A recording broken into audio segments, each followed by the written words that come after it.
My name is Paul, and in today's episode, I'm going to explain to you what the best diet in the world is. Now, there's lots of diets out there, everything from low carb, Atkins, cabbage soup, Beverly Hills, even the Subway diet.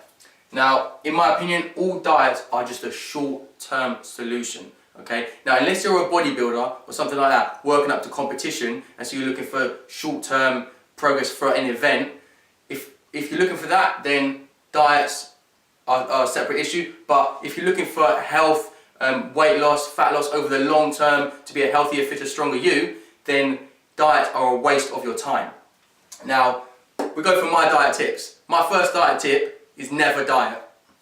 And I'm deadly serious about that. Never diet. Change your eating habits for the long term. How long do you want your results to last? You want it long term, forever. So that's what you're going to have to do forever. So it's not a diet, it's a lifestyle change. The second point, limit and remove, if you can, all processed foods and drinks. Now, we need to be quite clear over what processed is. Things that are tampered with by man, if that's the right term. A McDonald's burger is a processed food.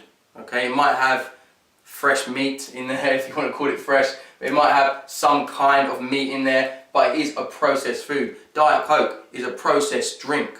You know, anything that wasn't around 5,000 years ago that we can get today is processed food. The third point is increase your fruit and vegetable consumption. This is very, very important. You're going to get lots of nutrients from fruits and vegetables. They're also going to fill you up, and it's going to be far healthier to consume that than any of the processed foods you may be consuming at the moment.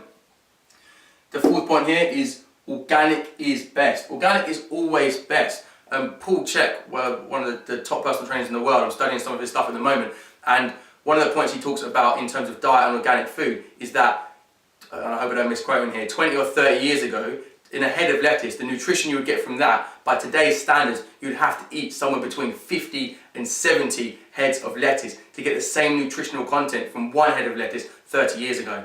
Now, that's incredibly disturbing. It shows what the food industry is actually doing to our food, removing so much of the nutritional content. And that's been going on for 100, 200 years now, that kind of removal of nutrients. Cheap food equals poor quality. Organic is always best. It's not going to be, even organic is not going to be the perfect natural food that we used to get hundreds of years ago from the ground. I've got a couple of videos, a couple of episodes on organic food.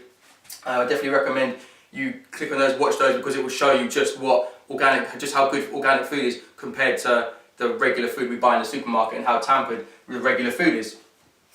And the last point, the fifth point there, is that regular exercise is essential for fat loss. Okay? Now, it's very, very important that is combined within your diet.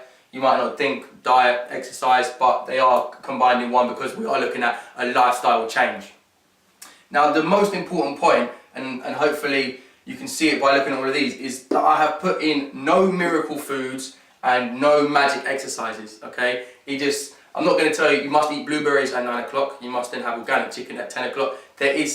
Sometimes a structure like that is good and you might need that, but there are no miracle foods. These are the basis of the principles we want to work on. But if I tell you to eat fruits and vegetables, if you don't like apples, don't eat apples. Okay? There are no miracle foods you must eat. There are no magic exercises that you must do. It's all personal. It all depends on what your environment is. It depends what your daily schedule and your lifestyle is currently like.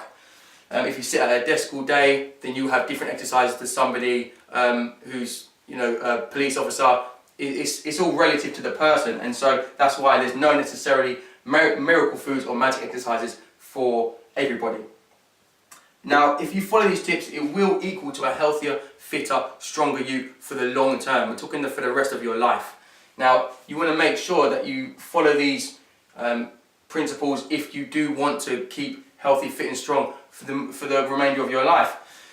Hopefully that's given you a good basis of the kind of principles you need to keep in mind. Again, no miracle foods, no magic exercises. Be very, very conscious of this because you can mix around with food. It's good for you to get a good variety of foods, of drinks. Organic, again, is best. If you can do organic, that is what I would suggest more than anything else, because it will result in some much better results than if you were to have the cheaper food, in terms of things like your ligaments being stronger, your ability to fight off disease, stuff like that. Hopefully that's given you some ideas about what kind of diets you could construct yourself regarding these principles. and sticking away from these short-term diets that are going to provide you maybe some quick results, but in the long term more damage than good. If you like the video, please give it a like. I'd love it if you could subscribe, but if not, I'll see you on the next episode.